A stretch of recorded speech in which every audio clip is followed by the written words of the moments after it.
왜 이렇게 해서 노인네 왔어? 누군데 왔어? 그러더라고. 그때 눈물도 안 나. 처절하게 부서져 나가는 그런 속에서 대중들의 어떤 각성을 일으킨다든지. 눈도 없고 이제 코도 없고 입도 없고. 광주 학살의 원흉 노태우를 타도할 때까지 땅에 묻으면 안 된다 그랬어. 소박한 그런 시인이자 농부로 살고 싶은데 그렇게 살면 엄마도 좋아할 텐데 그렇게 하지 못할 것 같다고 엄마를 생각하면 너무 마음이 아프다고. 싫었어. 이 새끼가 미웠어. 왜 이런 선택을 했나 하다 보니까 그 추모하는 게 너무 싫었어요. 내전이 가서 엄마 문 열어 하는 그 소리가 들리는 것 같은데 어떻게 불었고. 그래서 15년을 불을 못 끄고 잤어요.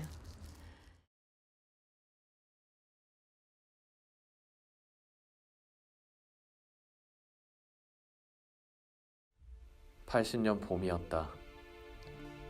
얼었던 가지에서 꽃눈이 터지고 있었다. 박정희 군사정권이 18년간 도적질했던 동학혁명에 4월혁명에 전태일의 겨울나무들이 간절히 원했던 봄을 되찾아야만 했다. 전국에 계엄령이 내려졌다. 광주에 탱크와 장갑차가 들어섰다.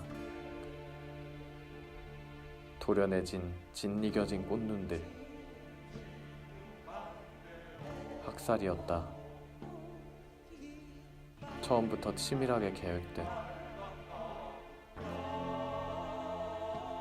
우리는 또다시 폭압의 겨울에 갇혀버렸다. 80년대 초반 학번들 같은 경우는 꼭 운동권이 아니어도 광주 학살이 준 충격 이런 거가 엄청 컸고, 그 특히 이제 그때는 지금하고 그때는 상당히 달랐던 게 이제 이렇게 그런 지식이라고 하는 정체성 이런 것들을 많이 가지려고 했고, 최소한 뭐 선택받은 자로서의 무슨 그런 사명감, 뭐 의무 이런 것들이 있었다고 이제 보는 거잖아요. 그래서 이제 근데 광주를 대학 들어오기 전에 몰랐고. 광주를 몰랐고 대학 들어와서 이제 접하면서 굉장히 충격 먹고, 근데 광주에서 사람들이 이렇게 죽어갈 때 우리는 아무것도 하지 않았다. 그리고 그에 대한 부채의식 이런 것들이 이제 80년대 초반 학번들이 갖고 있는 대부분의 그런 거라서 지금 생각하는 건 상당히 다르죠. 그래서 사실 뭐 운동하는 사람들은 다 광주로부터 시작했다고 생각하면 좀 될 것 같고. 그 사실 80년대 초반에 운동권에서 생활한다는 건 거의 광주항쟁을 겪고 난 다음이기 때문에 그 죽음이라는 거와 굉장히 연관이 있어요. 이 학생 운동이든 뭐든 운동을 하다 보면 죽을 수도 있다.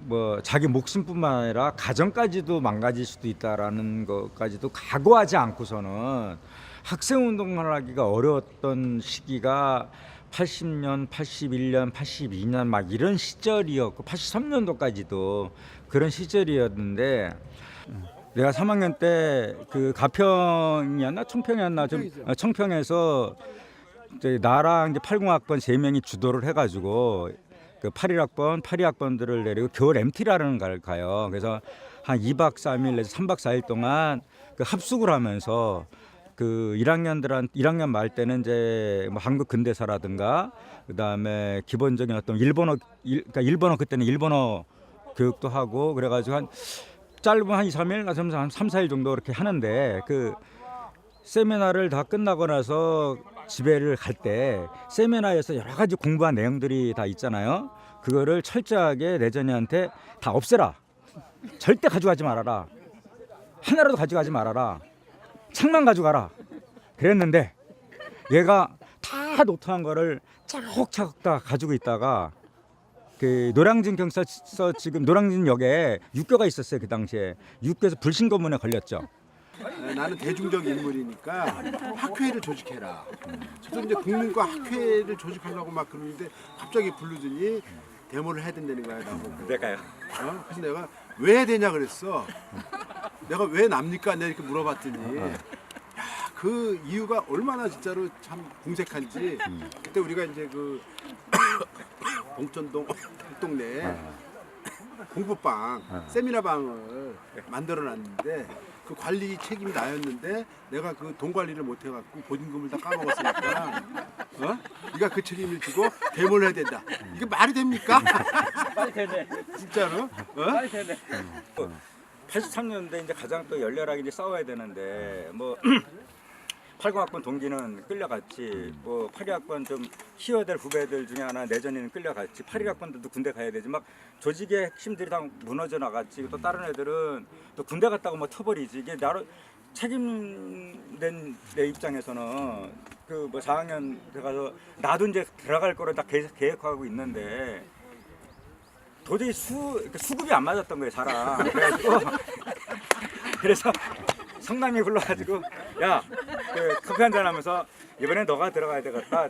왜? 친교실에서 친교실. 왜 그러냐고 그래가지고 나도 좀 웅색했어요. 그냥 너 들어가라 그러면 괜찮은 건데 들어갔더니 끝까지 따지더라고. 그래가지고 가기 싫어가지고.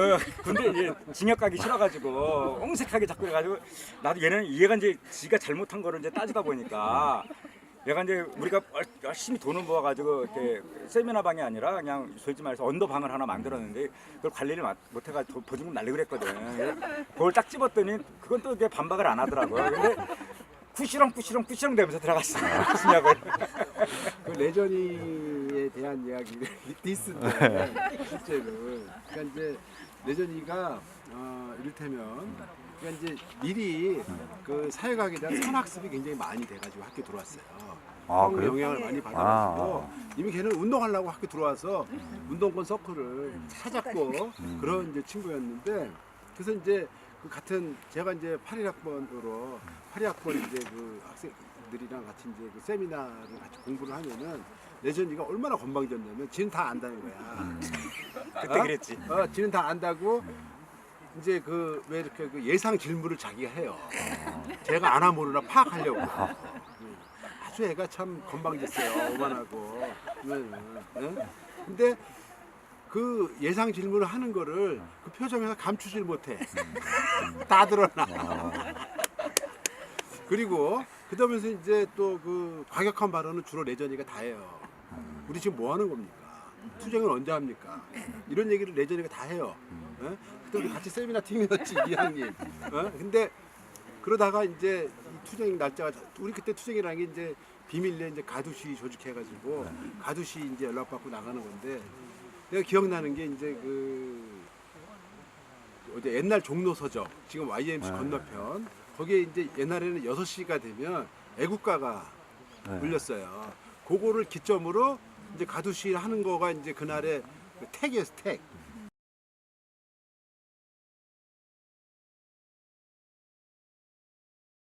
근데 그걸 우리가 이제 미리 딱 5시 몇 분 전에 가고 거기서 이제 딱 이렇게 인파 속에서 기다리고 있는데 레전이는 거의 그랬어요. 이렇게 딱 시간 있잖아요. 대기 30분 전부터 불안에 떨면서 형 언제 학교는 언제 가요? 보면은 맨날 투쟁은 자기가 제일 먼저 하자 그래놓고 막상 집회 현장 가면 제일 겁이 많아가지고 근데 레전이가 거기서 끝나면 내가 레전이를 욕을 하겠는데 그러고 나서 갔다 와 뒤풀이 때 자기 그런 모습을 가장 괴로워해. 그렇지. 레전이가 그게 울면서 굉장히 이 그 지식인의 한계 어쩌고 저쩌고 이러면서 그러니까 아까 말씀 나오셨던 중에 뭐 이렇게 많이 괴롭혔던 얘기 한 번 더 해주세요. 조은주 얘기 좀 한번 해볼게요. 아니 사실 걔한테 우리가 괴롭힘을 당한 거지. 그래서 리액션 차원에서 한 건데. 괴롭힘을 당했다고요? 그럼요. 아니 뭐 여자를 괴롭힐 성격은 못 되잖아. 어떻게 괴롭힘을 당했나 해서 조은주 얘기해봐. 그래요. 1학년 때인데 이제 학교를 가면은 항상 원영잔디에서 불러요.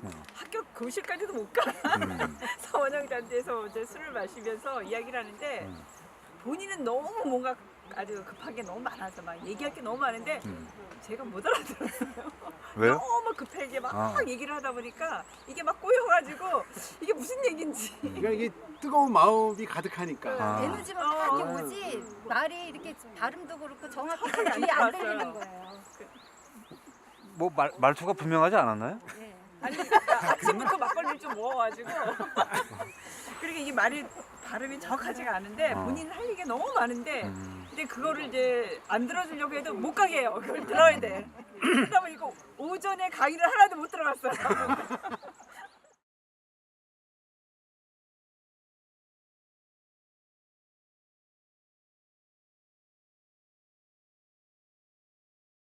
레전이는 나를 보면 답답하고 뭔가 자기 그 이야기를 해줘야 되는데 나만 붙잡고 맨날 얘기를 하니까 저는 잘 못 알아듣고 그런 어떤 것들이 생각이 많이 나요.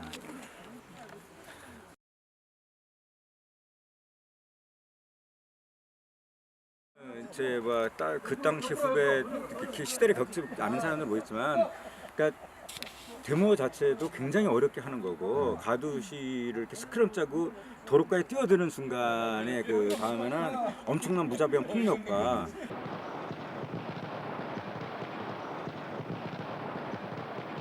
그다음에 권력에 들어가면 남자들은 강제징지, 그다음에 구속, 그다음에 어떤 폭력. 지금 옛날에 백골단이라고 표현했는데 이 폭력은 그 지금 백남기 농민의 이 정도는 이게 물대포는 그냥 폭력이 아니에요. 그 당시는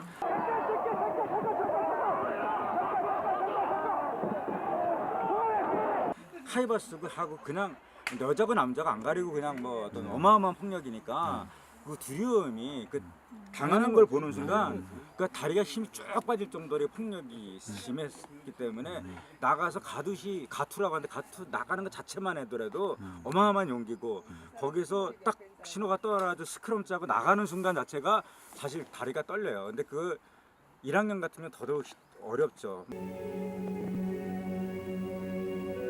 폭력이 어마어마하게 난무하던 시절이고 또 학교 내에 늘 경찰들이 이렇게 늘 있었으니까 도서관에도 있고 뭐 강의실에도 있고. 저는 이제 같은 팀이기도 하고 또 1학년 때도 같은 반이었었거든요. 1학년 때 저희는 이제 계열별로 들어와갖고 이제 어떤 바로 배정되기 전에 근데 좀 이제 저는 아닌데 내 자식이 저를 각별하게 생각을 해서 몇 번 둘이 같이 오붓하게 술을 먹었던 적이 있거든요. 근데 그때마다 늘 엄마 얘기를 하면서 울었어요. 그래서 제가 인간에서 술값을 잘 안 내는 사람인데 예전이가 술값 안 냈다며? 내가 그런 얘기를 하다가 이렇게 좀 술을 먹고서 하면은 늘 어머니 얘기를 했어요. 그래서 낮에는 굉장히 자기가 이렇게 수사에 대한 열정, 이상 뭐 이런 것들이 있었지만 마음 한켠에는 낮까지 운동을 하면 그때 이제 막 이렇게 운동권도 아니었었지만 거기에 이제 이렇게 들어가기로 마음 먹기 이전부터도 굉장히 갈등이 많았었고 낮까지 운동을 하면 우리 엄마는 어떡하나 나는 농민의 아들인데 운동가로 살기보다는 그냥 소박한 그런 시인이자 농부로 살고 싶은데 그렇게 살면 엄마도 좋아할 텐데 그렇게 하지 못할 것 같다고 엄마를 생각하면 너무 마음이 아프다고 제일 먼저 울고 제일 끝까지 울고 네, 그래서 술값을 이렇게 객출해서 달라고 할 수가 없었어요. 그래서 혹시 술 먹으면 내재현 형 잘 불렀던 뭐 노래 혹시 있을까요? 1학년 때는 농민가 농민가지 걔. 술 먹었다면 농민가죠. 맨날 농민가 울면서 걔는 농민가죠. 농민. 나 태어난 그거. 맨날 그거 불렀지 뭐.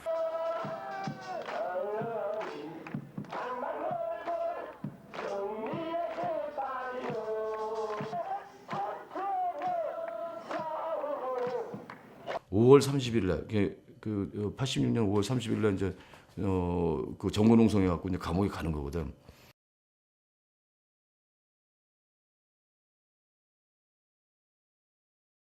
이러니까 이제 그 얘는 이제 복학해가지고 이제 이렇게 이제 착실히 좀 뭐 하고서 좀 운동도 좀 해보려고 하고 있는 찰나에 내가 이제 사고를 친 거지. 사고 치고 감옥에 갔어.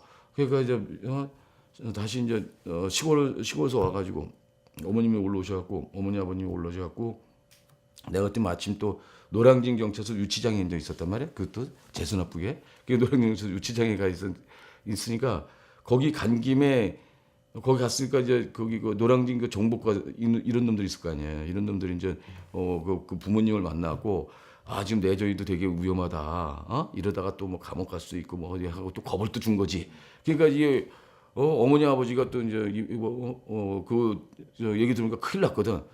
큰일 나서 거기다 외삼촌까지 와갖고 막 난리치고 그러니까 너 내려가자 그랬더니 예 그러겠습니다. 또 따라 내려갔다고 이게 뭐 이러면서 얘가 이제 그 운동으로서 어떤 게 활동을 하면서 이렇게 그 뜻을 펼쳐볼 수 있는 어떤 기회를 내가 자꾸 여러 번 이렇게 이제 막는 이런 꼴이 되고 뭐 이랬었던 가정들이 있어서 그건 좀 미안하지. 그건. 어려울 때 고향을 내려갔었는데 그 당시 우리가 참 후회스러운 부분들이 그 형 그때 올라오라 그랬어. 되게 이제 형이 고생을 많이 하다 내려갔었는데 그때가 이제 87년도였었는데 초기에 한 2월달인가 1월달인가 그랬었을 거야. 근데 그 형이 이제 내려갔는데 힘들다고 여러 가지 이제 뭐 노은도 이제 정파들 생기고 여러 가지 이제 힘에 붙이다 보니까 형이 또 워낙 순수했기 때문에 내려가셨는데 우리가 그때 집으로 전화를 해서 형 올라오라고 계속 그래서 형이 올라왔는데 그게 사실이 되게 후회스러운 거지.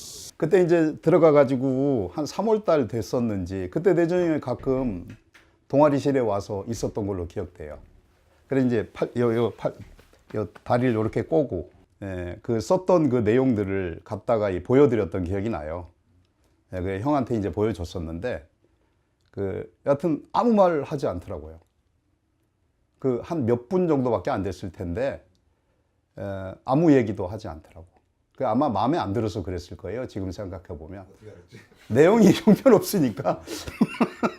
여하튼 그 사건 계기로 저는 뭐 시를 안 쓰게 됐으니까 여하튼 거기에 자질이 없다는 걸 형이 알게 해줘가지고 그 내용이 뭐 다 뭐 영등포에 비가 내리면 외로워요 뭐 이런 그런 내용이거든요. 초기에는 저희도 그렇게 적극적으로 알지도 못했고 6월제를 거치면서 아는 선배님은 굉장히 무서운 존재였었어요. 사실은 분신이라는 또 그 다음에 그 갖고 있는 내용이 사실은 참여냐 뭐 순수냐 이런 우리 동기들끼리도 초기에는 그런 걸 가지고 논쟁을 하기도 했고 그러면서 이제 꼭 나오는 분들이 이제 우리 선배님들 같은 경우에 어떤 문학과 현실에 대한 부분들을 이야기하면서 꼭 레전이 형이 들어갔고 거기에 대해서는 처음에는 굉장한 거부감, 왜냐면 굉장히 생소하고 엄청난 일이었었던 것 같아요. 그래서 기억해보면 처음에는 좀 거리를 일부러 좀 두려고도 하기도 하고 굉장히 이제 문학회 자체가 무서운 공간이구나 이런 생각까지도 들었던 기억이 있습니다. 나는 다영 들어와가지고 레전이 형 그 유작 동화라는 시를 처음 보고 굉장히 그러니까 뭐 그런 어떤 약간 저항시 풍의 이런 작품들은 자주 접하지 못했는데 굉장히 매력적이었었어요. 시를 되게 잘 쓴 작품이었다고 생각을 했거든요. 마지막 구절이 이렇게 온몸을 틀며 피어나는 꽃입니다라는 이 식으로 이제 끝나는 동화라는 시가 되게 많이 와 박혔어요.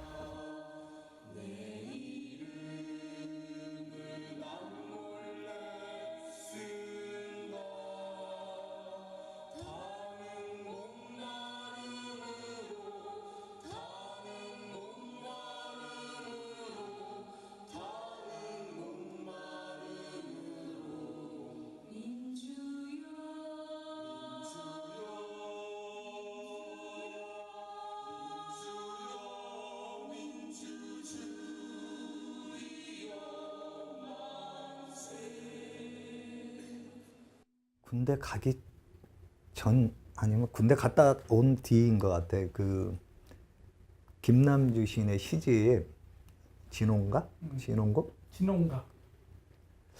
그 시집을 글사랑에서 한 권을 사갖고 와가지고 나한테 막 보여주는 거야. 형, 김남주 시집이 나왔어요. 우리가 옛날에 이제 복사본으로 돌던 김남주 시집인 거야. 그것과는 다른 이제 정식 출간된 시집을 막 보여주는 거지. 김남주 시집이 나왔어. 그러니까 형 한 권 가지세요 그러더라고. 자기 2권 샀다는 거야. 그래서 나는 그때 그 느낌이 강렬해요. 사실 이렇게 책을 선배가 후배한테는 이렇게 줘도 막 이렇게 뭐 의식화시키고 뭐 이러라고 막 줘도 후배가 선배한테 책 주는 경우는 흔한 경우는 아니었던 것 같아요. 근데 그 시집을 딱 받으면서 이게 선배를 의식화시키려고 그러네 라는 생각과 함께 너무 좋은 거예요. 너무 그 좋은 시집이 나와서 선배한테도 주고 싶고 그냥 낭만적인 그런 대학생활만 생각하고 왔던 사람이었는데 다양문학회에 있으면서 그런 현실 인식에 많은 도움을 받았던 것 같아요. 아, 이렇게도 생각하는구나. 아, 이런 문제가 있구나. 그래서 그리고 5.18 비디오를 어떻게 보게 되는 시간이 있었어요. 보게 되는 기회가 있어서 봤는데 너무나 끔찍하고 충격적이었던 기억이 나요. 그때 처음 봤어요. 대학교 1학년 때 들어갔을 때. 그래서 그런 기억이 있었기 때문에 내전이 형이 왜 그랬는지에 대한 것도 이렇게 연관 지을 수가 있었던 것 같긴 해요. 내가 이제 내전에 대해 갖는 두 번째 기억이 그 순수하던 친구가 그리고 나를 위해서 시집을 형 이거 봐요 하면서 이렇게 선뜻 선물을 하던 후배하고 몇 달 있다가 심하게 언쟁을 했어요.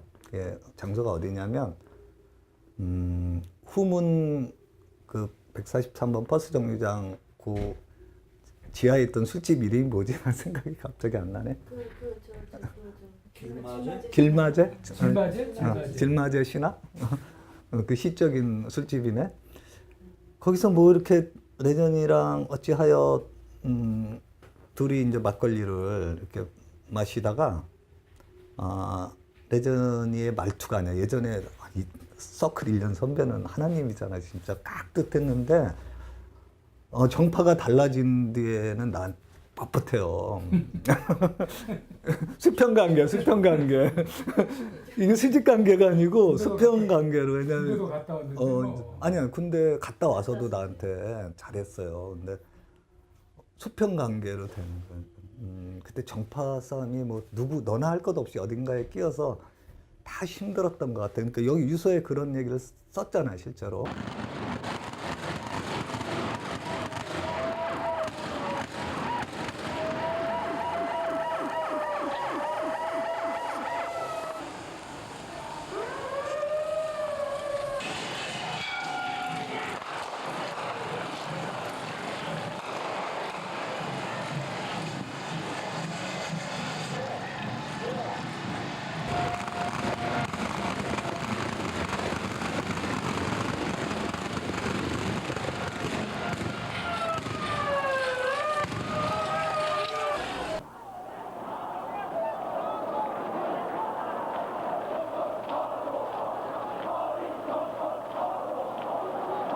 첫째, 여야 합의하에 조속히 대통령 직선제 개헌을 하고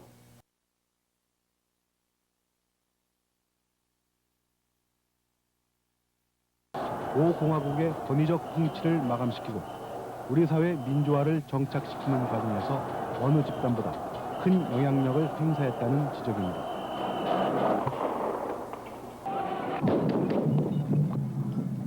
제가 그 내전이 형 때문에 제가 진영 갔다 왔잖아요. 아니 제가 이제 87년에 87년에 진영 갔는데, 근데 이제 그 저희 학교가 그 학생회관이 후문 쪽하고 되게 가까워요. 그리고 후문 쪽에 가깝다 보니까 학생회관 옥상에서 돌을 던지거나 화염병을 던지면 그 교문 후문을 들어올 수가 없어요. 그때도 이제 그 집회 그때도 아마 그때쯤일 거예요. 그 87년 그 4.13 호원 조치 이후에 그때는 한참 엄청 집회할 때니까 우리 이제 87들도 있지만 4월 달에는 거의 매일같이 집회하고 막 이럴 때니까 요랑딩 바로 앞두고. 근데 이제 그때 내준 형이 이제 그때 아마 찬호가 87이었나? 네, 87이요. 찬호하고 저하고 후배도 이렇게 너네들은 옥상을 지켜라 그래가지고 화염병 던져가지고 전경 다치고 그 건으로 제가 이제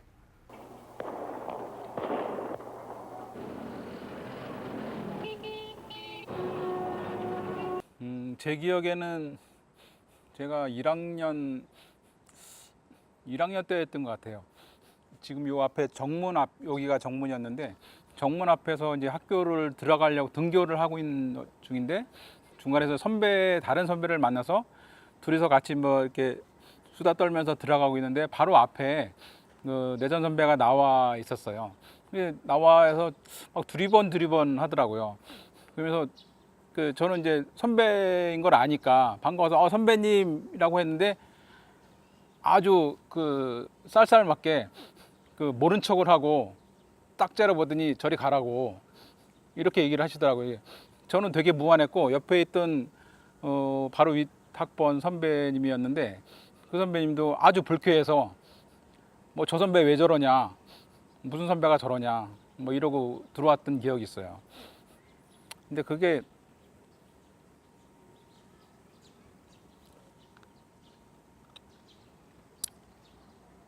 이제 왜 그러냐면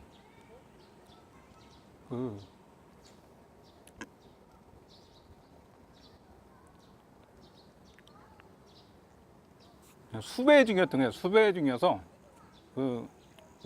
이제 잠복 경찰들이 밖에 있었고 이제 후배들이 자기를 아는 체를 하면 그 후배들도 이제 연결가 될 수 있으니까 그거를 나중에 알게 됐어요. 그때 이제 연합 집회가 있어갖고 같이 운동하던 친구들이 함께해서 이제 저희 학교에 다 이제 모였는데 이제 대호를 짜서 이제 학교를 이렇게 돌면서 이제 구호를 외치면서 도는데 그 대호에 저희 학교에서 하는데 대호의 대부분이 숭실대생이었어요.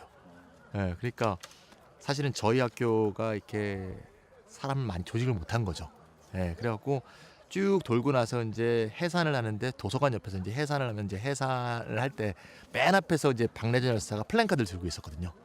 쭉 돌고 있는데 맨 끝에 플랜카드 이렇게 접다 말고 에이 그러면서 플랜카드 이렇게 집어 던졌어요. 지금도 기억이 나는데 그때 제가 굉장히 마음이 많이 아팠습니다. 그러니까 숭실대생들은 저렇게 많이 와서 대호를 중심을 형성하는데 서울대는 그때 4분 오열돼 갖고 조직이 굉장히 약했었어요. 혹시 여기 계신 분 중에 81년 민중후보 기획장 할 때 같이 하셨던 분? 민중후보면 백규환 선생 말씀하시는 거죠?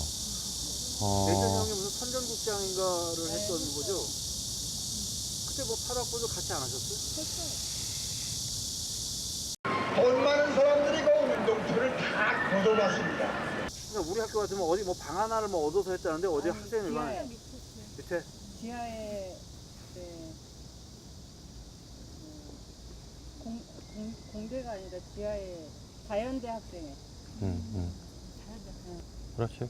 그때는 저기 아마 몇 개 정파 중에 한 개 빼놓고는 그 민중후보 백기환 대통령 후보 선거운동을 했었고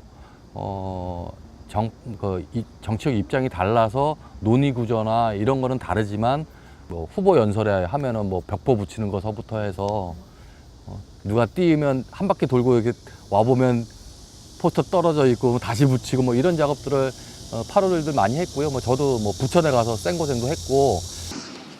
우리 국민은 지금 대통령만 바꾸자는 게 아니라 정권을 바꾸자는 거예요. 정권만 바꾸자는 것이 아니라 우리 우리는 세상을 바꾸자는 거야. 진영은 세상을 바꾸자는 거야. 보수 야당의 김대중 씨하고 김영삼 씨가 대통령 후보 단일화만 시켰어도 선거로도 우리가 광주 학살의 원흉들을 타도할 수가 있었다고. 그런데 민중 후보 백기환이 또 박내전 열사 같은 사람들이 하나가 되자고 암만 얘기해도 내가 대통령 해야겠다고요. 내가 때문에 광주 학살의 원흉을 사형을 못하고 대통령 자리에 오르는 그런 요식 행위에 우리가 매몰이되고 말았던 거죠. 정말 비통한 역사의 소용돌이였습니다.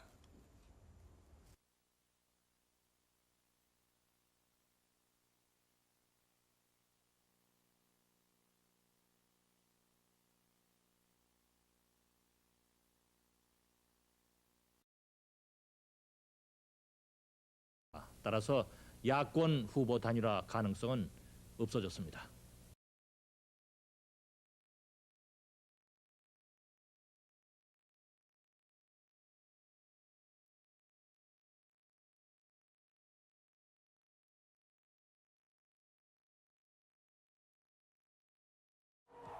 노태우 민정당 후보는 오늘 전북 장수와 남원 그리고 경남의 거창 주 정부를 참되게 수립할 책임이 우리에게 있습니다. 전국에 있는 국민의 야우성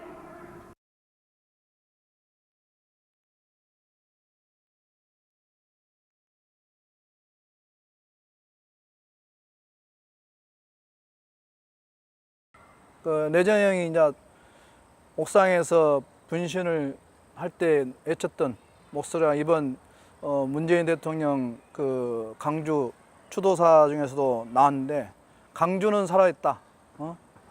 전두환 군사 독재 타도하자, 박살내자 이렇게 외치던 것들은 그러니까 87년도 그 항쟁을 통해서 우리가 나름대로의 성과를 얻었지만은 그것만으로 내전형이 생각했던 진짜 얻으려고 했던 진정으로 얻으려고 했던 것은 못 얻었던 광주의 진실은 저에게 외면할 수 없는 분노였고 아픔을 함께 나누지 못했다는 크나큰 부채감이었습니다. 6.29 선언이 끝나고 여름에 이제 저희 그 오르기끼리 같이 동두천호론가 아마 워크숍을 갔었어요. 근데 이제 그 당시에는 아까 말했지만 진영 간의 어떤 총학생에 대한 해결문을 잡기 위해서 많은 싸움들이 있었고 우리 학교에서도 어쩔 수 없이 NL이라든가 PD라든가 이런 서로 간의 정파 간의 어떤 총학 해결문을 잡기 위한 싸움들이 많이 있었는데 그러면 우리 쪽에서도 우리 NDF PD 쪽에서도 각 총학생회장과 이걸 내자. 그래서 그때 이제 선배들이 세미나가 끝나고 나서 지명을 다 했죠. 총학생회장은 누가 나가라. 부총학생은 누가 나가라. 근데 그때 발표하는데 인문대 학생장은 레전이 형을 지명을 하면서 그때 선배가 그 얘기하더라고요. 인문대 학생장은 레전이 형이 본인이 원했고 또 소신 있게 해보겠다는 열정과 의지가 강해서 결정을 했습니다. 그때가 몇 년이었지? 88년. 88년이었는가? 우리 그 영문과 후배 나경원이라는 친구가 있어서 형님 이러이러한 사람 있는데 좀 만나보시는 게 어떻겠습니까? 그러고 갔어. 근데 이제 경원이 친구가 그러더라고. 이 양반이 그 인문대 학생회장을 하려고 그러는데 이렇게 이 선거본부를 좀 맡아줄 사람이 필요하다. 그래서 내가 그래. 나는 그 내전이 그때 몰랐지. 그럼 경원이 때문에 하자. 그래 했죠. 그러고 이제 시작을 했는데 이 사람이 보통 성실한 사람이 아니요. 아우 뭐라냐고 새벽같이 일어나갖고 응? 이렇게 하자 저렇게 하자 그렇게 지가 하는 거야. 우리가 그때 인문대 총 그 학생 수가 몇 명이 잘 모르겠는데 6개 과가 이 각 과에 국문과, 영문과, 불문과, 동문과, 철학과, 사학과를 전체 그거를 다 봤어. 그 사람들을 다 만나고 다닌 거야. 우리가 그렇게 했어. 선거 나가려고 준비할 때 모습 보신 게 있어요? 기억이 나는데, 그러니까 내전형 얼굴 보면 약간 그 시골스러운 얼굴 자체가 나이에 비해서 조금 더 나이가 더 들어 보이는 그런 모습이고 평상시 꾸미지도 잘 않고 그랬는데 선거운동 딱 들어가니까 양복을 쫙 빼입고 강의실 돌아다니면서 그 선거운동 인사를 하고 또 여기 뭐 원형 잔디라든가 이런 데에서도 같이 뭐 학생들한테 기호 1번 뭐 알기 인문 박내전입니다. 뭐 이번에 저를 밀어주시면 확실하게 알기 인문을 세우겠습니다. 인문대가 자체 발대식을 할 때가 있었어요. 그때도 발대식을 자체 했는데 내려가서 봤죠. 이제 한사 선배랑 같이 이제 내려가서 86 선배랑 이렇게 내려가서 봤는데 인문대를 이제 표방하는 나름대로의 뭐라고 할까요? 이제 캐치플레이, 캐치플레이즈로 구국의 선봉으로 했던 기억이 나서 그래서 좀 특이하구나. 왜냐하면 그 당시 이제 우리는 이제 좌파적인 경향에 의해서 구국하면 왠지 조금 약간 알레르기가 있는 그런 시절이었는데 구국의 선봉이라고 이제 인문대를 이제 표방하면서 이제 그 당시에 이제 캐치프레이즈를 했기 때문에 그때 기억이 나요. 근데 이제 마이크 잡으면 열정적이었어요. 이제 혈서도 직접 쓰고 이제 옛날에 이제 커터칼로 다 해가지고 혈서, 그 혈서 쓰는 사진도 아마 어딘가 있을 겁니다. 신문사에. 그리고 한두 명이 쓴 게 아니라 혈서를 쓰면은 혼자서 다 못 씁니다. 그거를 나눠서 쓰거나 그런 경우가 많아요. 예를 들면 뭐 대자보 같은 거 있지 않습니까? 큰 데다가 혼자서 그걸 다 어떻게 쓰겠어요? 아니면 광주 이런 거 하나 쓰는데도 광 이렇게 크게 쓰는데 다 못 씁니다. 그래서 나눠서 쓰고 그랬던 기억이 있어요. 그 대자보가 저기서 이만큼 되면 그만큼 이렇게 쭉 몇 분이서 나눠서 글씨 쓰고, 그러니까 피가 모자랄 경우는 한 번 더 긋고 그랬었어요. 그 기억납니다. 막 그 얘기하니까 인문대 학생으로서 활동하는 데서 가장 힘들었던 거는 집행부들이 별로 그 내전형만큼 치열하지 못해서 이거는 그 집행부인 후배 그룹을 제가 비난하고 비판하려는 것이 아니라 내전형의 치열함을 못 따라갔던 거예요. 그래서 내전형이 조금 더 스스로를 혹사하고 스스로 한 발 더 앞장서서 노력했던 것이고, 제가 박내전 열사보다 후배인데 박내전 열사가 군대를 갔다 와갖고 학생운동 학번으로는 저 뒤에 아래 후배였습니다.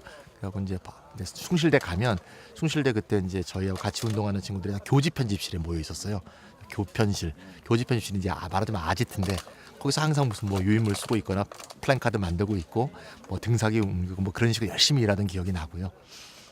뭐 특히 이제 술 좀 들어가고 뭐 이러면 좀 막 뭐 아주 2살 형이지만 이 새끼가 형인데 우리 막 반말했었고 반말로 뭐 했었고 욕했었고 심지어 주먹질까지 했었고 막 이러고 그러는 그래서 그러니까 이제 뭐 87년도에 6학년 끝나고 나서 이제 가석방으로 나왔단 말이에요. 그 이한열 열사 이제 그 장례식 전날. 그래서 전국에서 이제 가석방으로 이제 그때 몇백 명이 나왔지 그때. 그 중에 한 명에 대해서 이제 나왔는데 그날 밤에 이제 시골 가가지고 이제 그 내전이가 막 근데 그 다음 날 그 이한열 여사 추모식 장례식을 내가 장례식에 간다고 그랬더니 너는 이렇게 무슨 그 부모님 생각도 안 하냐고 지금 오랜만에 집에 와가지고 석방되고 나와서 거기 꼭 가야겠냐고 말이야. 그걸 막 또 성질내고 막 그러고 그리고 이제 뭐 할 거냐 해서 나 노동운동도 할 거다. 그랬더니 뭐 또 하면서 일단 대학이라도 졸업을 해라 뭐 하고 막 그러고 그런 일들이지.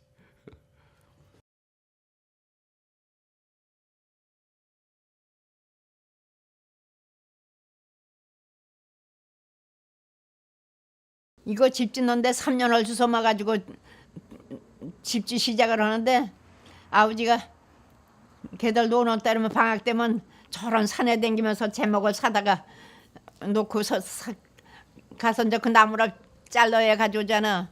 나무를 사놓고 그러면 애들 셋을 다 데려가서 그걸 다 끌어오고 그렇게 하고서 주워 먹고서는 큰 제목은 이제 소원 나가서 진 거지. 그리고 집 지어놓고 얼마나 좋아했는지 이런데 물 하나 못 떨어뜨리게 하고 그러더네요. 그런데 집 지어놓고 바로 갔으니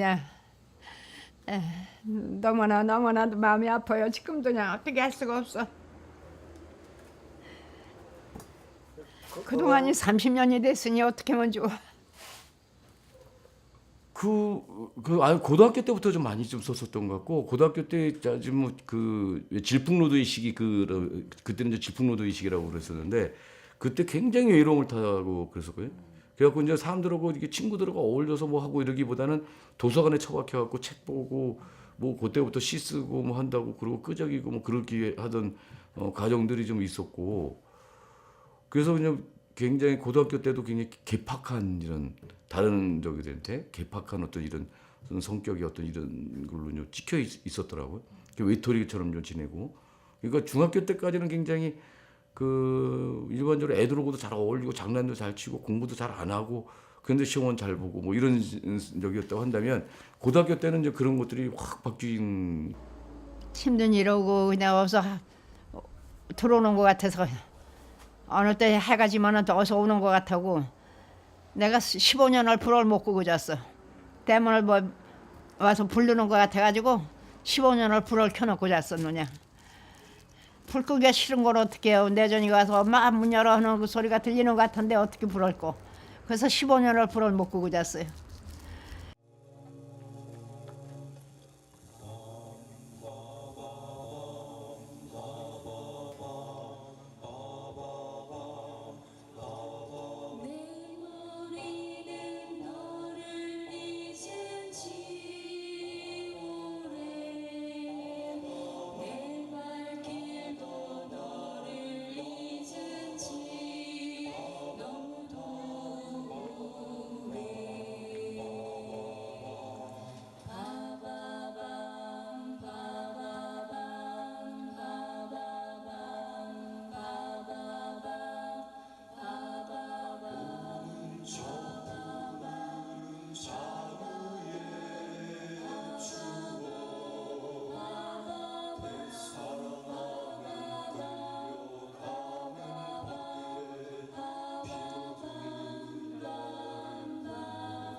오늘 오후 4시 반쯤에 서울 관악구 상도동 숭실대학교 학생회관 5층 옥상에서 이 학교 인문대 학생회장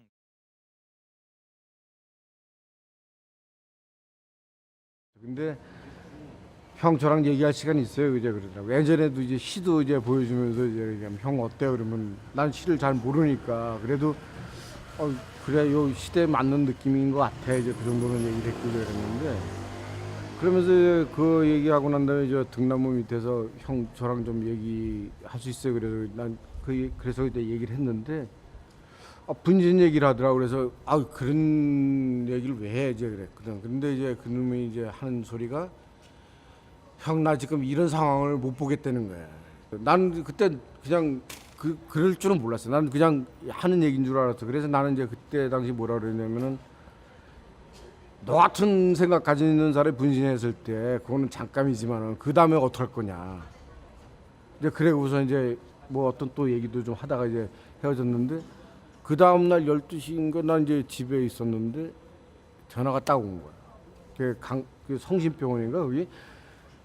그래서 내가 또 그냥 내가 그 얘기를 듣고 난 다음에 그런 현실을 맞이하고 그러니까 거기 갔을 때 진짜 뭐 아무 소리 못 숨을 제대로 못 쉬겠더라고.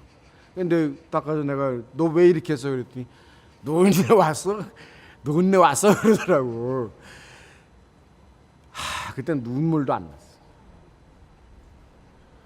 물론 이제 빵에서 들었긴 했는데 빵에서는 워낙 소식 자체가 풀 버전으로 다 들리는 게 아니라 뭐 너네 학교에 어떤 선배가 이렇게 했다더라 라는 사건만 짤막하게 이제 전해 듣기 때문에 그래서 뭐 반신반의했죠. 근데 저도 그 무슨 일이 있냐고 물어봤었죠. 하도 이제 오랜만에 연락이 돼서 근데 아니 뭐 아무 일 없다 하면 이제 와서 얼굴을 보고 그러고 이제 가고 한 이틀 후에 그 얘기를 들었어요. 분신 소식을 듣고 제가 이제 그 성심병원을 이제 쫓아갔었죠. 가서 그때 아마 제가 듣기로는 그 신나를 많이 벗던 것 같더라고요. 그래서 갔더니 눈도 없고 이제 코도 없고 입도 없고 입에 약간 이제 좀 그 구멍같이 코도 약간 한쪽에 구멍같이 있는 정도의 아주 심각한 상태였었고 제가 가서 이제 이름을 부르고 했더니 또 그 와중에 제 목소리를 알아듣고 뭐 기로형 왔냐 뭐 이제 이렇게 얘기를 하고 제가 이제 그 내전이 손을 잡고 얘기를 잠깐 하고 이제 나왔는데 내전이의 그 상태가 그래서 어쨌든 제가 그 만졌던 부분에서 그 내전이 피부가 이제 묻어서 제 손에 묻을 정도로 아주 좀 심각한 이제 그런 상태였었던 그 당시에 제가 좀 주머니 사정이 넉넉치가 않아서 이 아침도 굶고 점심도 굶고 있었는데 내전에 형한테 나 점심 먹게 돈 좀 빌려달라 그랬더니 1,000원짜리 하나를 흔쾌히 이렇게 주시더라고요. 엄청 큰 돈인데? 네. 라면이 500원 할 텐데? 그 당시에 그 1,000원으로 학생 식당에서 최고의 메뉴를 먹을 수가 있어요. 돈가스를. 그걸 아주 맛있게 돈가스가 아마 650원, 650원, 600원 그랬을 거야. 백반이 550원.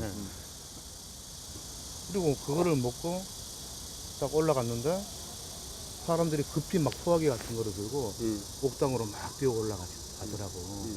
아, 뭔 일이 있나 하고 같이 이제 따라 올라갔더니 그 적용이 났더라고. 놀랬죠. 왜 그랬을까? 그때가 그 다음 주부터인지 그 주부터인지 시험 때여가지고 뭐 오랜만에 도서관에 와가지고 책 좀 뒤지고 있다가 밖으로 나와서 담배 한 대 피고 쉬고 있을 때 내전이 형이 구호를 외쳤는데 그 구호 소리가 뭔지는 기억이 안 나고 2마디 3마디 하길래 고개를 돌려서 보니까 내전이 형이더라고요. 그러니까 아, 저 형 또 무슨 일이 있는가 보다, 또 마음이 안 좋은가 보다 이렇게 생각을 하고 있었죠. 그리고 계속 이제 담배를 피고 있는데 사람들 불났다 이렇게 해가지고 고개를 돌리니 검은 연기가 났어요. 그때부터 이제 제가 여기서 뛰어갔죠. 민주계단에서 집회를 하고 있는데, 그러니까 불길이 솟는 걸 봤다 그러더라고 친구들이. 여기 지금 안 보이는데 저 위에 바로 건물이 보이니까. 지금 저 건물 있는 저 자리가 민주계단이었으니까 저기서 집회하고 있으면은 바로 옥상에서 뭔 일이 있는가 다 보이죠. 그러니까 불길이 확 솟는 걸 봤대요. 집회를 하면서. 예. 매트리스 갖고 오라고 양호실에. 근데 제가 혼자만 그랬는지 여러 사람이 같이 그랬는지 기억이 안 납니다. 근데 그 이후에 또 시간이 지체되니까 제가 다시 이쪽 계단으로 해가지고 또 내려왔어요. 가지러. 그래서 같이 들고 가가지고 매트리스를 눕히고 아마 그때 그 보건 선생님인지 같이 좀 뒤늦게 왔는데 하여튼 뭐 응급 조치를 할 수가 있는 상황은 아니었을 거라고 좀 기억이 되고요. 그래서 어쨌든 매트리스에 눕혀가지고 내려왔죠. 이제 병원으로 가자고. 병원으로 가는데 택시를 여기 앞에서 택시를 잡을 건지 뭐 이렇게 논란을 하다가 논란도 뭐 잠깐이었겠죠. 근데 택시에 못 타지 않습니까? 그래서 버스에 실었던 그게 143번인지 145번 당시. 지금도 이해가 안 돼. 왜 그랬는지 이해가 안 되는 게 지금도 이해가 안 돼. 그날이 2월 4일. 그날 쉬는 날이야. 토요일은. 예. 쉬는 날이야. 그리고 나는 후문 143번 정점 후문 앞에 그 독서실에서 나는 살았거든. 예전에 다 그랬잖아. 독서실에서 살았어. 근데 학생회관 4층에서 이렇게 막 불길이 솟는 거야. 그래서 이 다른 놈이 나한테 전화를 해. 형님, 학생회관 4층에서 불길이 솟고 이상해요. 그럴 거야. 나 그때 그랬네. 이 화염병 만들어서 시험해보려고. 단국대에서 최덕수 열사 분신이 있었는데 그때 이제 학교에서 내전이 형하고 저하고 같이 단국대를 갔었어요. 갔었는데 그때 이제 형이 했던 얘기 중에 하나가 우리 학교에서도 사람이 죽으면 이렇게 많이 모일 수 있을까라는 얘기를 해서 말도 안 되는 소리다. 그런 얘기 왜 하시냐 이랬는데 나중에 그런 일이 있고 나서 이제 생각해 보니 그걸 좀 미리 주위 사람들한테라도 얘기를 했으면 오히려 그러지 않을 수도 있지 않았을까라는 생각들은 좀 많이 했죠.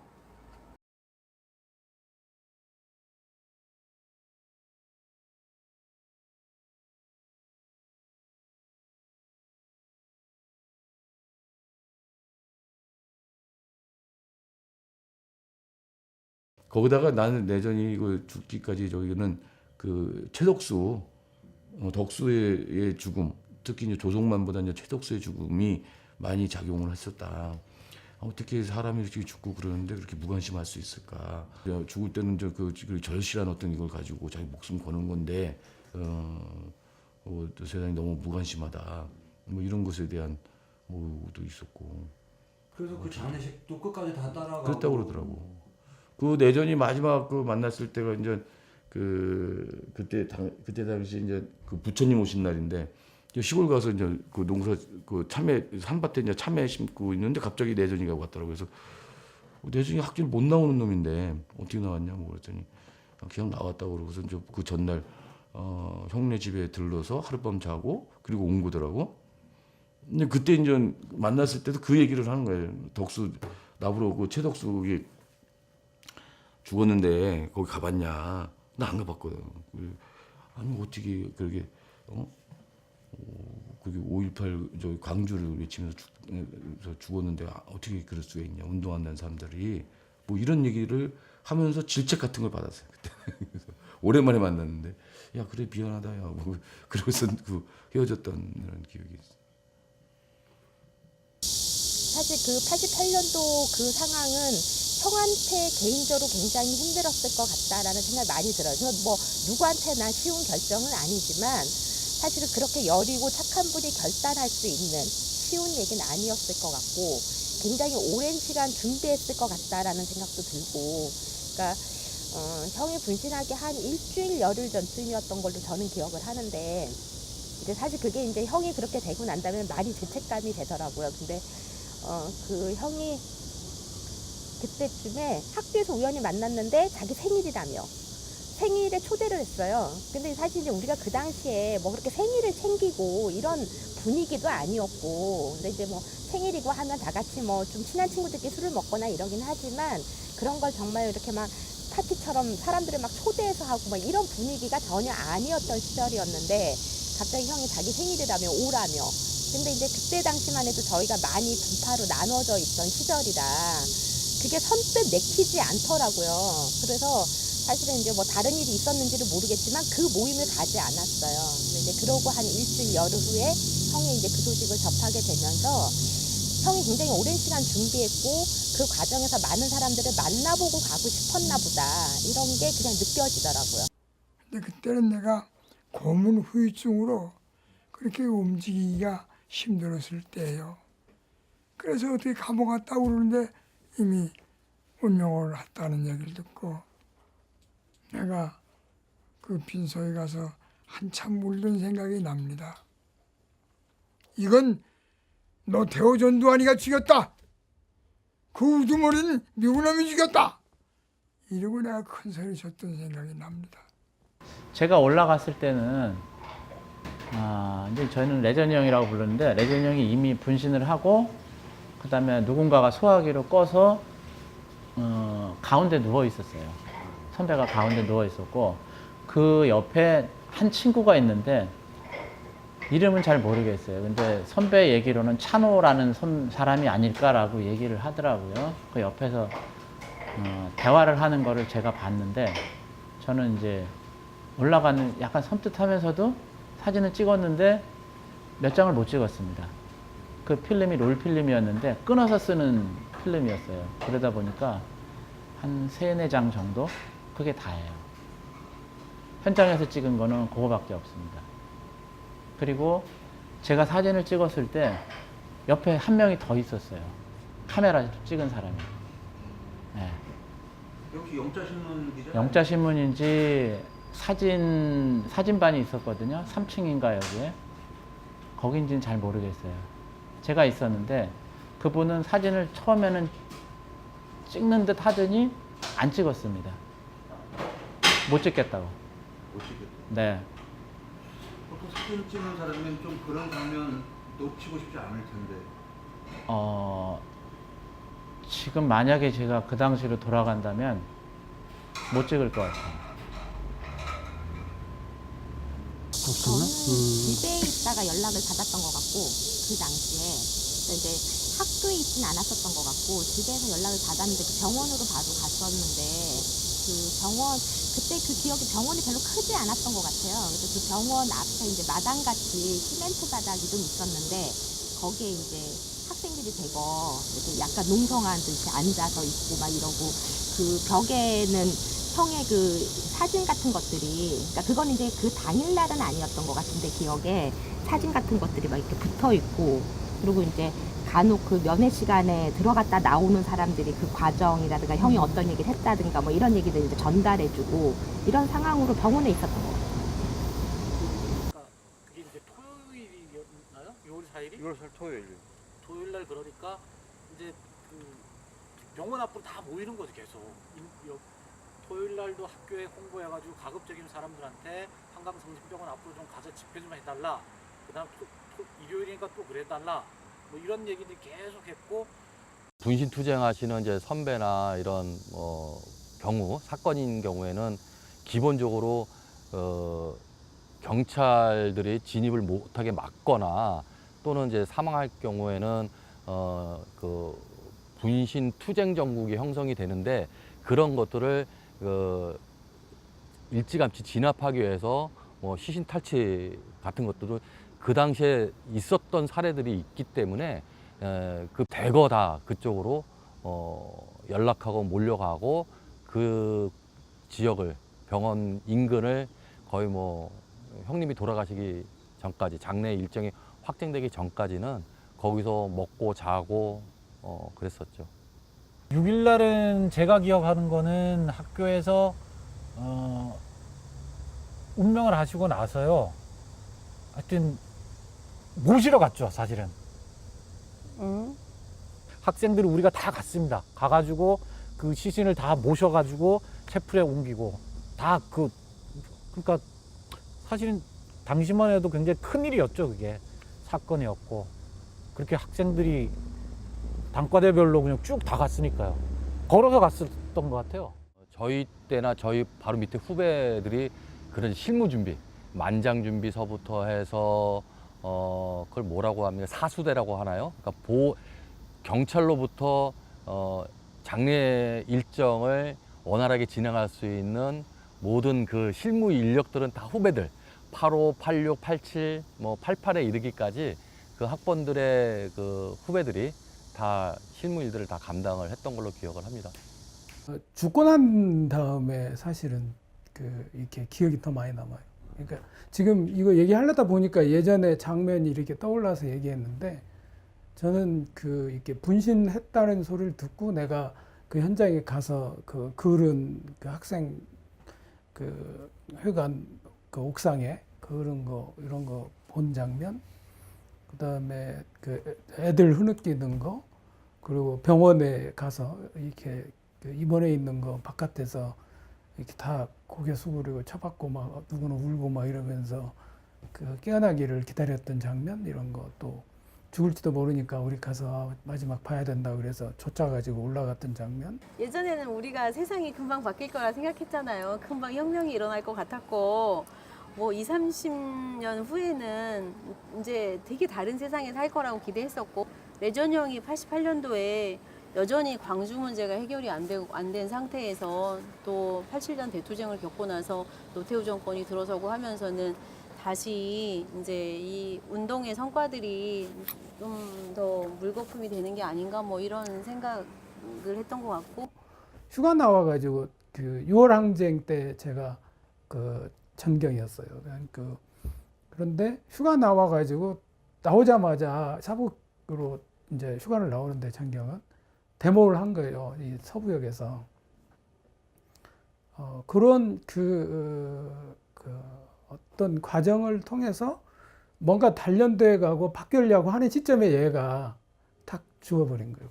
그래서 그것이 어찌 보면 이제 심각하게 생각해 본 적은 별로 없었는데 그런 과정이 하나의 나한테 굉장한 영향을 줬을 수도 있겠구나. 왜냐하면 제가 실제로 노선을 바꾸거든요. 출판 운동을 하겠다고 생각을 했는데 출판 가지고는 좀 힘들다. 그래서 나도 이제 그 병역 쪽으로 가야 되겠다는 생각을 해요. 그러고 난 다음에 제가 이제 그 노예문에 이렇게 가거든요. 근데 그 영향을 좀 내가 쟤한테서도 받았겠구나. 그리고 문학이 이제 완전히 이렇게 점점 바뀌다가 확 이렇게 바뀌는 계기를 그 뒤에 이제 제가 이렇게 확 바꿔가는데 아마 그 레전이는 제가 이렇게 리얼리즘 시를 계속 썼으리라고 생각을 못했을 거예요. 제가 보기에는 완전히 이게 부르주아지거나 아니면 모더니스트였거든, 레전이가 보기에. 그러니까 별로 마음에 들지 않는 선배죠. 문학을 하지만 어떻게 저런 걸 문학이라고 할까? 이런 생각을 했으리라고 짐작을 해요. 내가 기억해야 될 레전이의 모습 중에 기억나는 것 중에 첫 번째 장면이 무엇일까 했는데 레전이의 눈빛이더라고요. 한강 성심병원에 이렇게 줄 서서 이렇게 면회를 해서 길게는 못했는데 뭔가 다 이뤘다 이런 느낌이 들어요. 다 이뤘다. 뭐 내전이를 비롯해서 이제 죽은 사람들을 어떻게 기억할 거냐를 지금 단순히 지금 우리 지금 상황에서 이제 보면서 이제 평가할 건 아니다. 당시 그때의 어떤 상황들마다 절박함이 있는 거고 그 절박함 속에서 나라도 결단하지 않으면 안 된다고 하는 이런 분위기들이 좀 존재했었던 이런 것들이 있고 그래서 늘 그 운동하는 입장에서는 그 사람들의 어떤 죽음에 대해 어떤 빚진 어떤 이런 마음들을 저희 가질 수밖에 없는 거라고 이제 보였고요. 그럼에도 불구하고 너무 안타까운 거지 그게. 꼭 그렇게 할 수밖에 없었을까 뭐 이런 것들이 있고요. 1986년도 서울 세종문화회관 그 앞 그 세종로 사거리에서 분신했습니다. 그 스스로 불을 붙이는 게 그 쉬운 결단이 아니었을 텐데 그 당시 어떤 그런 마음으로? 그 당시에 그 시대적 상황이 굉장히 암울했잖아요. 그래서 어떻게든지 이 불의한 정권에 맞서서 한 거해야 된다는 그 신념은 강했고요. 처절하게 부서져 나가는 그런 속에서 대중들의 어떤 각성을 일으킨다든지 뭐 실용적으로만 따질 건 아니지 사실은 그게. 그래서 지금 내가 계속 얘기하는 게 지금 상황에서 보고서 그렇게 평가하면 안 된다 그거는. 당시에 이제 상황들이라든지 뭐 만약에 이제 그때 같은 경우에 이제 다른 방법들이 열려 있었다고 한다면 뭐 예를 들어서 이제 언론의 자유라든지 표현의 자유 이런 것들이 또 지금같이 SNS로 뭐 할 수 있는 뭐 이런 거라든지 뭐 이렇게 있었다고 한다면 다른 선택의 어떤 이런 게 있을 수 있고 뭐 이런 거죠. 근데 그때나 지금이나 대중들은 사실 자기 먹고 사는 거 위에 다 대부분 무관심하잖아요. 근데 이제 어쨌든 그런 속에서도 이게 잘못된 어떤 정치, 뭐 권력 이런 거에 대해서 맞서는 누군가는 있어야 되고 그것을 위해서라고 한다면 뭐 자신을 좀 던져야 된다라는 생각하는 사람들이 있게 마련인 거죠. 그래서 저는 그게 그 이제 올바른 거라고는 생각하지는 않지만 그런 쪽으로 가지 않도록 그리고 누군가 그런 결단을 하지 않도록 우리가 좀 혼자 짊어지려고 하는 그 짐 같은 것들을 나눠야 된다고 생각이 들거든요. 그러려면 정말 요즘에 이제 촛불 시민혁명 뭐 이러고 있는데 또 다시 이제 시민들은 일상으로 돌아갔잖아요. 그게 아니라 지금 이제 이 촛불 시민혁명으로 이제 바뀐 정권에서도 그런 민주주의를 어떻게 더 공고하게 할 건지에 대해서 관심 갖고 뭔가 참여를 하면서 만들어 가주면 혹시 이 답답한 상황을 나 혼자의 결단으로 어떻게 좀 내 몸 던져서라도 뚫어보겠다라고 하는 것들을 그런 희생들을 좀 막을 수 있는 거 아닐까 이런 생각이 좀 들기도 하고. 학생 운동이 뭐 이렇게 저렇게 분열이 돼 있었는데 그 형이 분열된 학생 운동에 대해서 가슴 아파한다는 거는 죽고 나서 알았어요. 그 유서에 보면요. 아무튼 그런 좀 단결을 촉구하는 내용이 있어요. 그 사람이 그거를 쓰려고 불면의 밤을 보냈겠지. 가야 할 길은 먼데 학생 운동은 갈라져 있고. 그래서 그 본인이 진짜 뭐 옛날 말로 역사의 재단에 몸을 바쳐 이렇게 갈갈이 찢어져 있는 길을 본인이 사라짐으로써 이렇게 호소하고자 하는 마음을 나는 그 유서에서 그런 걸 느껴요. 그러니까 그게 표출되지 못한 어떤 좀 이렇게 자기 속을 알아봐 줬으면 하는 어떤 것들이 그런 태도로 나올 수 있는 거죠. 근데 그것이 좀 아쉽게도 선배인 저나 뭐 이런 사람들하고는 잘 이게 교류가 되지 못하고 형이 가장 편하니까 형하고는 그게 돼서 이렇게 좀 어렵거나 뭔가 힘들거나 이럴 때는 오히려 동기나 선배를 찾는 게 아니고 자기 형을 찾았던 거 아닐까 그런 생각이 들어요. 그리고 그 자랑이 되게 심했거든. 지금 이제 이렇게 얘기 듣다 보니까 딱 생각났는데 지형 자랑을 엄청 했어요. 문학적 역량이래 이런 것도 얘기하고 다 지워져 버렸는데 얘기하다 보니까 생각나네. 자기 형이 너무 레전이한테는 지금 생각하면 컸던 것 같아. 여러모로. 그러니까 본받고도 싶지만 자기의 그림자보다 형이 더 큰 거지. 이게 좀 그 외로움이라고 하는 것도 그러지 않았을까. 이게 자기 주변에 너무 큰 대상이 있으면 외롭거든요. 이게 넘어설 수도 없고 그런 측면도 사실은 있었겠다. 이거 아마 내가 이 핸드폰을 찾은 이유가 뭐 그대로 해도 되는데 유서를 찾기 위한 거였어요. 근데 내가 조금 전에 사실 이 유서를 읽다 보니까 여기 나랑 해당되는 기억이 있더라고요. 사소한 감정이나 작은 논리의 사상의 차이에 매몰되지 말고 통일 단결을 실제화시켜내기 위한 작업에 즉각적으로 착수하십시오. 이게 사실 뭐 그냥 일반적으로는 뭐 대단한 얘기로 안 들리는데 그때가 학생운동 정파 싸움이 아주 극에 달하던 시기예요.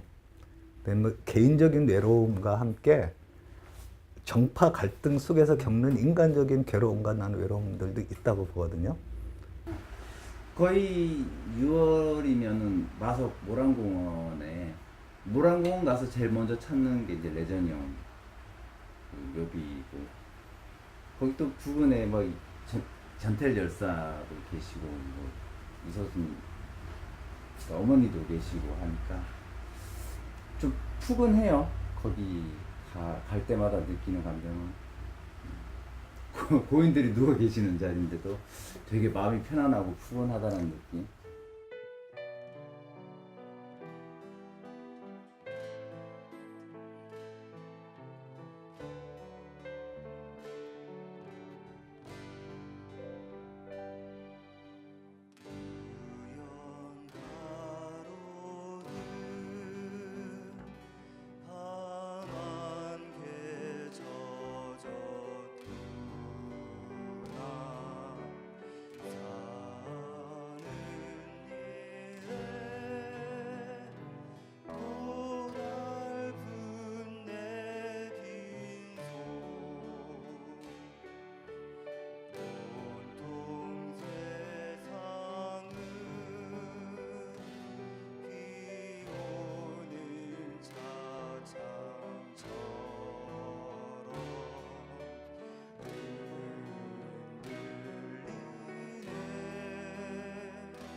30년이 지난 지금 레전이를 기념한다는 것은 그냥 30년 전에 그 사람의 죽음만을 기억하는 게 아니라 그 사람이 던진 메시지를 계속 기억하는 거고, 그 레전이가 30주년에 다시 온다면 내가 말하려고 했던 것을 잊지 말아 주세요, 또는 함께 해 주세요, 이런 격려사를 하지 않을까. 사실 6월 6일 날 내전이 그 모란공원에서 추모회하는 거에 대해서 내가 잘 안 왔어요. 왜냐면은 싫었어. 이 새끼가 미웠어. 왜 이런 선택을 했나 하다 보니까 그 추모하는 게 너무 싫었어요. 그 처음 죽고 나서 10년 동안 나 정말 싫었어. 보기도 싫었어. 장례식 보내고 나서 후배들이 형 레전이 형 모란공원 거기 가는데 형 오세요. 싫어. 나 그 새끼 보기도 싫어. 마음에 정말 안 들었어요. 왜 그런 선택을 했는지. 그래서 모란공원에 제가 거의 안 나와요. 이번에 문재인 대통령이 5.18 축사에서 얘기하다 보니까 비로소 오랜만에 눈물이 좀 내가 흘리더라고요. 저는 오늘 오로의 죽음과 광주의 아픔을 자신의 것으로 삼으며 세상에 알리려 했던 많은 이들의 희생과 헌신도 함께 기리고 싶습니다. 1982년 광주 교도소에서 광주 진상규명을 위해 40일간의 단식으로 옥사한 29살 전남대생 박관현, 1987년 광주 사태 책임자 처벌을 외치며 분신 사망한 25살 노동자 표정두, 1988년 광주 학살 진상규명을 외치며 명동성단 교육관 4층에서 투신 사망한 24살 서울대생 조승만, 1988년 광주는 살아있다 외치며 숭실대 학생회관 옥상에서 분신 사망한 25살 숭실대생 박래전, 수많은 젊음들이 5.16 영령의 넋을 위로하며 자신을 던졌습니다.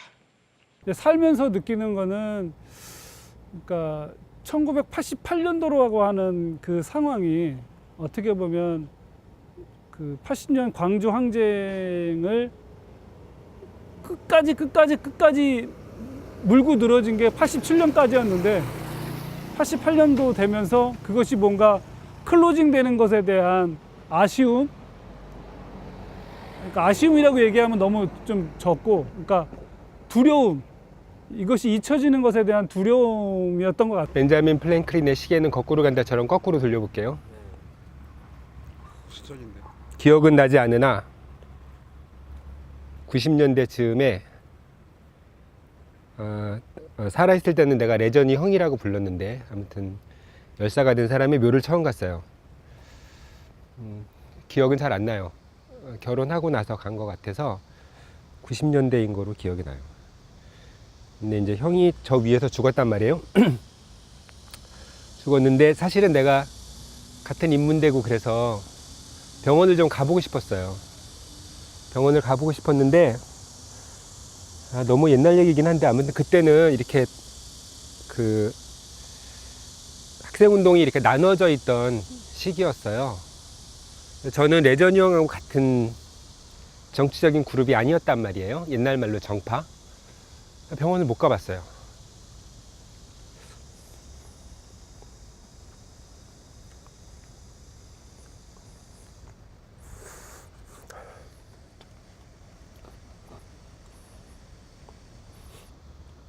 장례식도 멀리서 봤어요.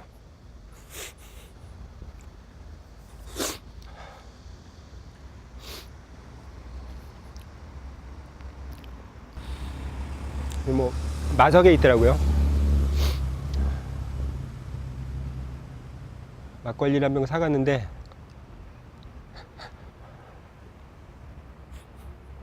근데 그 형 죽었을 때 안 울었거든요.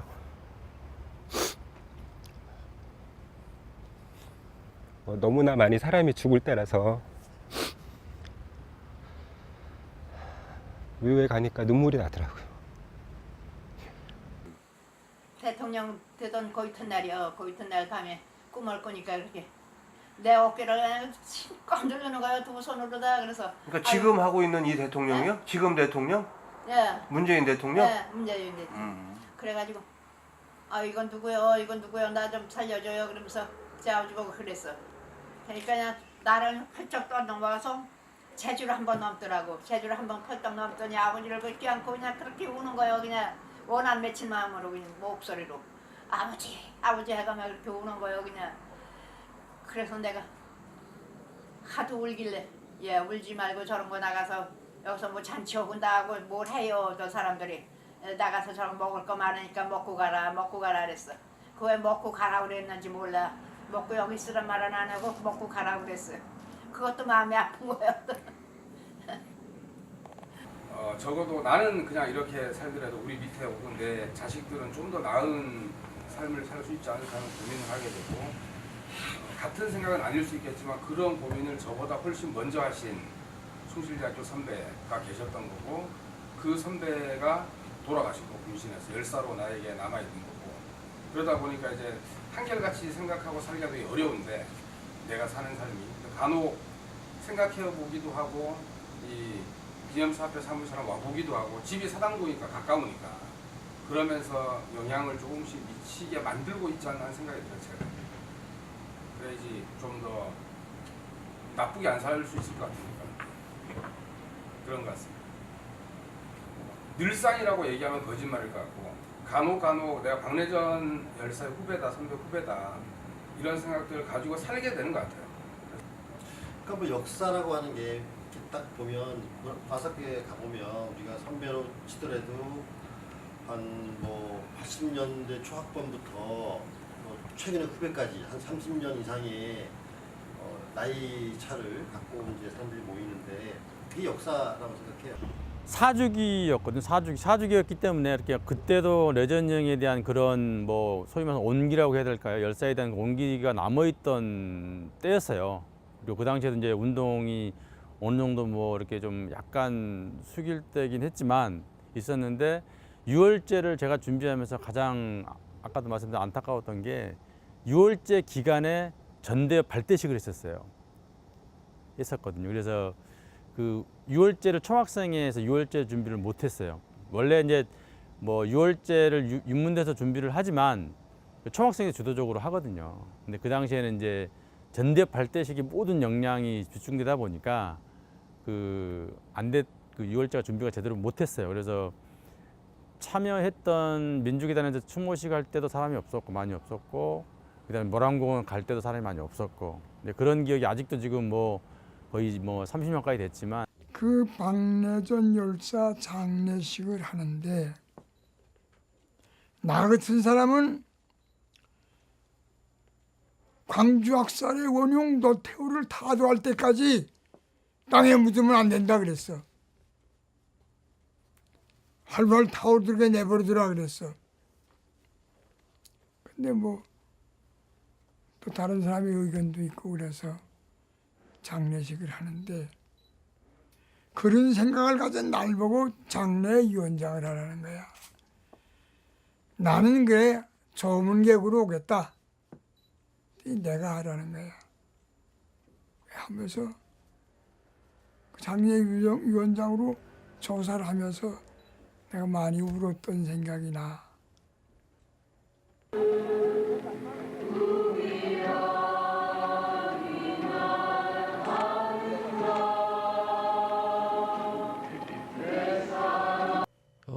사람들이 이제 왜 인권운동하게 됐냐, 인권운동을 계속하게 되는 그런 동력이 뭐냐 물어보는데 솔직히 이제 그 전에 무슨 인권운동에 대해서 관심도 없었고 노동운동 뭐 어떻게 해보려고 쭉 그랬었던 사람인데 그래서 이제 내가 의도하지 않았지만 이제 내전이 어떤 죽음을 계기가 돼서 그 육아협을 알게 됐고 거기서 의문사와 고문 문제를 이제 다루게 되면서 내가 이제 인권운동에 이제 발을 들이게 됐단 말이죠.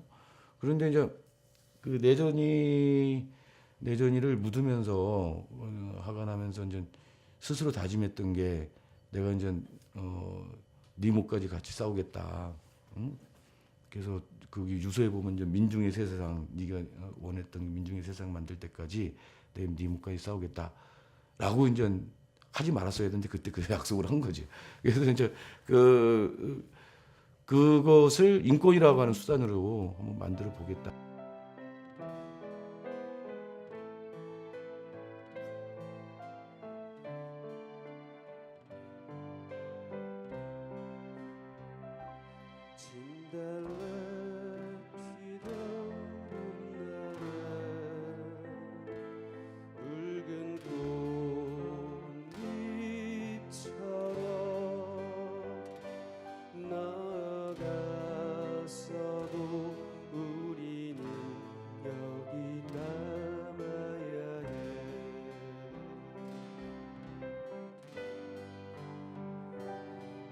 찢어진 잎도 흔들며 사는 귀한 방울로 너의 마른 가슴 내워줄 수 있다면 나를 살라도 좋으리 타는 몸 타는 불빛 나 통곡해도 좋으리 마지막 눈물이라면 차가운 바람 불어와 구름이 떨어져도 너의 빈자리 여기에 우리 남아야 해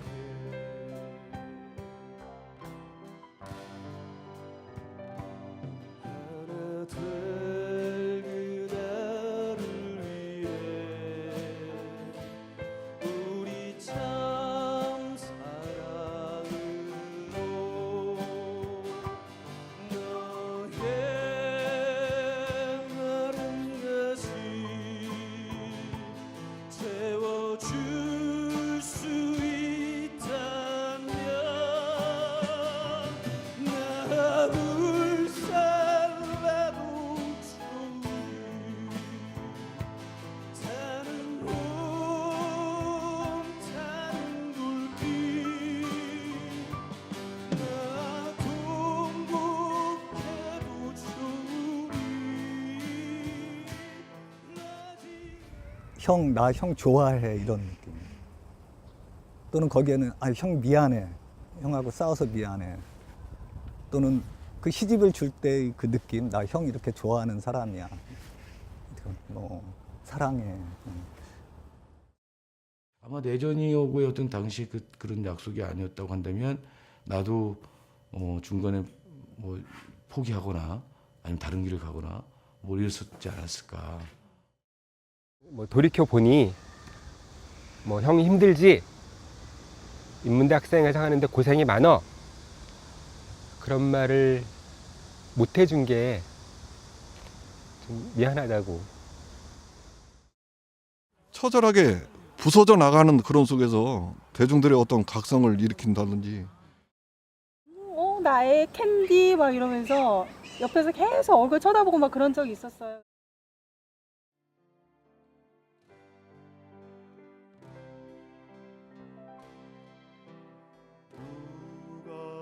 나에게 이 길을 가라 하지 않았네 내게 투쟁의 이 길로 가라